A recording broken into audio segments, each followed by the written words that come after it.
44th Amendment of Indian Constitution, the Janata government retained the foregoing text of Article 74(1), the amended by the 42 Amendment Act, but by the 44th Amendment Act, a proviso was added, Article 74(1) as follows: provided that the President may require the Council of Ministers to reconsider such advices either generally and otherwise, all the President shall act in accordance with the advice tendered after such reconsideration.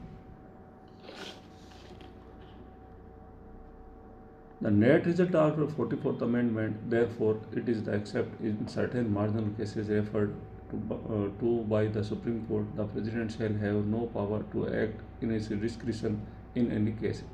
He must act according to the advice given to him by the Council of Ministers headed by the Prime Minister, so that refusal act according to such advices will render him liable to impeachment for the violation of the Constitution. This is the subject to the President power to send the advice received from the Council of Ministers in a particular cases back to them for their reconsideration, and if the Council of Ministers adhere to their previous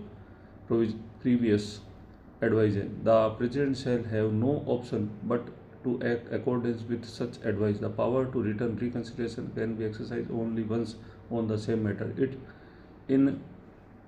It may be said accordingly that power of President shall be powers that the minister same manner the prerogative English crown have become the privileges to the people.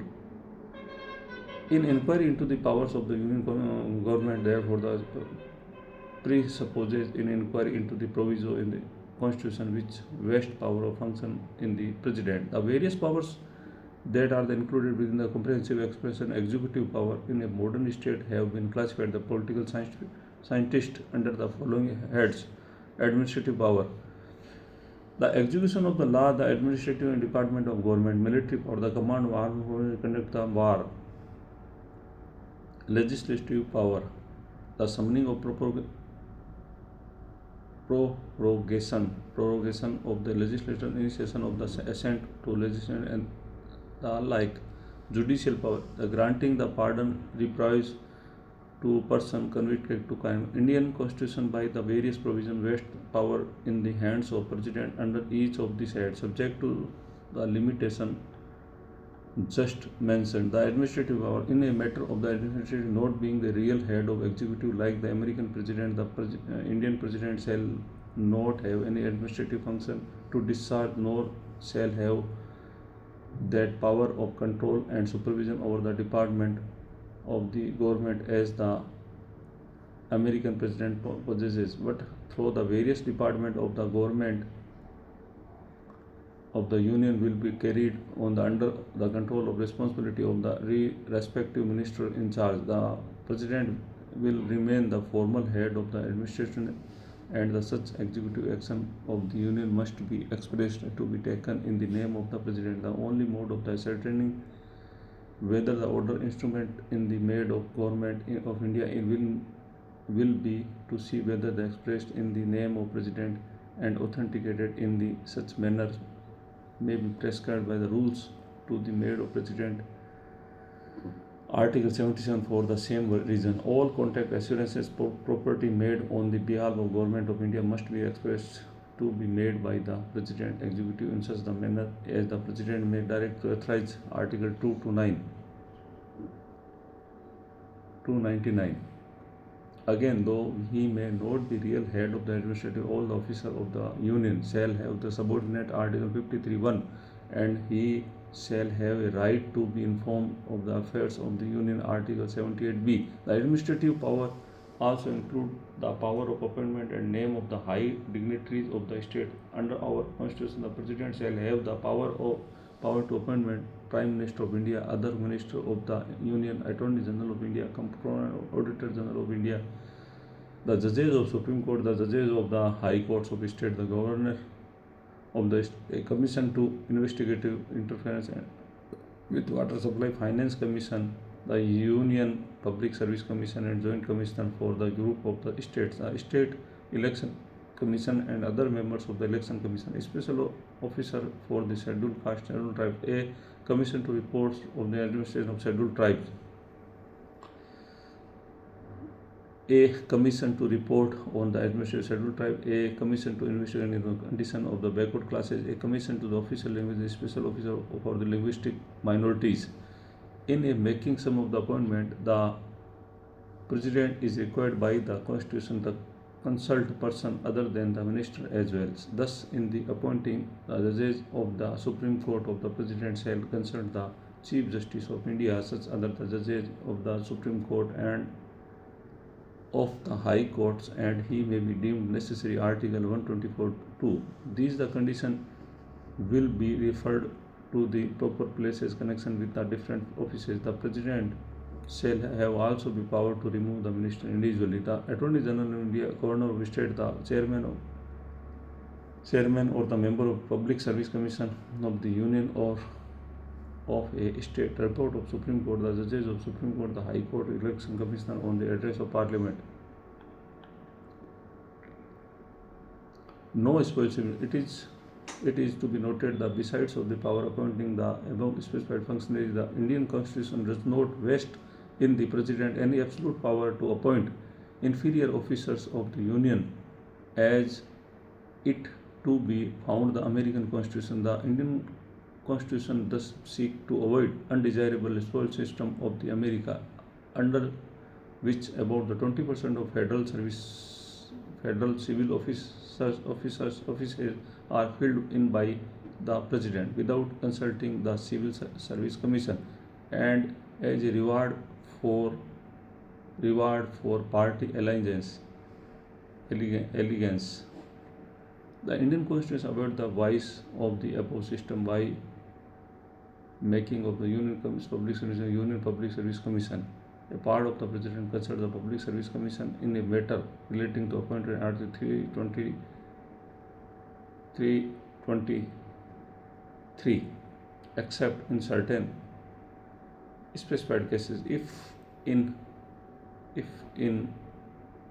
any case of President unable to accept the advice of Union Public Service Commission, the government has explained the reason therefore in the Parliament in matter of removal of civil servant. On the other hand, while those serving under the Union hold office during the President's pleasure, the Constitution has in the President of pleasure by the laying down the certain condition and the procedure subject to which only the pleasure may be exercised. Article 3112. Military power. The military powers of Indian President shall have lesser than those either the American President or the English Crown.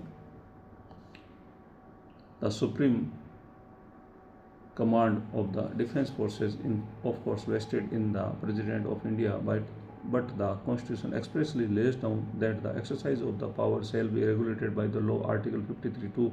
This means that though the President may have to power to take action as to declaration of the war, peace, or the employment of the defense forces competent of the Parliament to regulate and control exercise of such power. The President powers as the Commander-in-Chief cannot be considered in the USA as a power of independent of the legislative control. Secondly, since the Constitution enjoys the certain acts of the cannot be done without the authority of law, it must be held that such acts cannot be done by the President without the approaching Parliament for the sanction act, which is involve the expenditure of the money.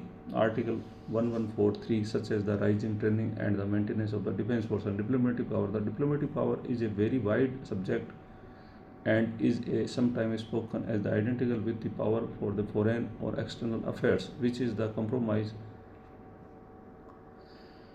comprise all matters which bring to union and to relation with any foreign country. The legislative power regarding the matter as well as power of making treaties of implementing them of course belong to the Parliament, but though the final power to regard these the things are vested of Parliament, the legislature cannot take the initiation in such the matter in task of negotiating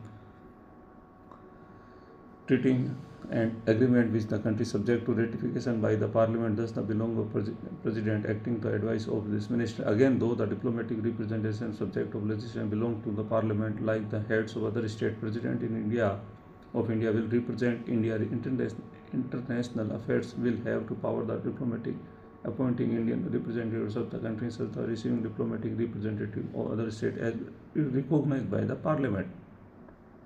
The legislative power. Like the Crown of England, the President of India is the component part of the Union Parliament. Here it's one of the institutions where the Indian Constitution depart from the principle of separation of the power underlying the Constitution of the United States. The legislative power of the Indian Constitution, of course, according to ministerial power advice, Article 74(1), the various and it may be discussed under the following heads: summoning, prorogation, and dissolution. Like the English Crown, our President shall have to power to summon or the prorogue houses of Parliament and the dissolve the lower houses. He shall also be power of summoning a joint sitting both houses of Parliament in the case of deadlock between them. Article 85 to 108. Opening at the President shall address both houses of Parliament assembled together at the first session after each general election to the houses of Parliament at the commencement of the first session of the each year and the inform Parliament of the cause of its summons. Article 87. The practices of during last 5 decades shows the President opening addresses being used the purpose similar to those which is the speech from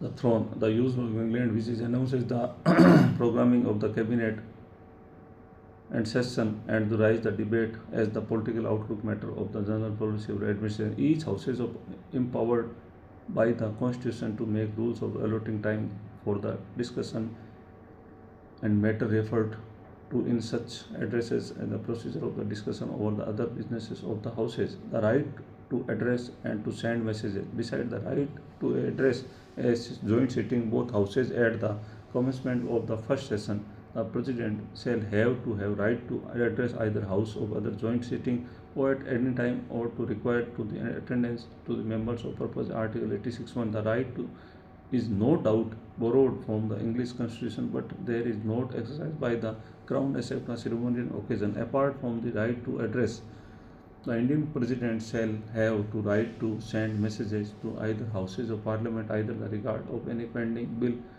or the other matter, and the House must be reconsidered of the message with all government dispatch. Article 86(2). So since the time of George III, the English found the seized to take any part of legislative on the influence the messages are the now sent only the former matter. The American President, on the other hand, opposition to the right of recommend legislative measures, the Congress messages through the Congress is not bound to accept them. The Indian President shall have to power the send messages not only the legislative matter but also the otherwise, since the head of Indian executive in the representative parliament by the minister.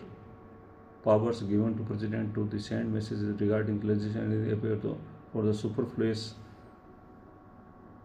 unless the President has the freedom to send messages differing from the ministerial policy, in which case again it will open the door for friction between the President and the Cabinet. It is to be noted that during the 59 years working of our Constitution, 79 years of the working of our Constitution, the President shall have not sent any message to Parliament, not address it on any occasion other than on the general election and the opening of the first session of each year. Thank you.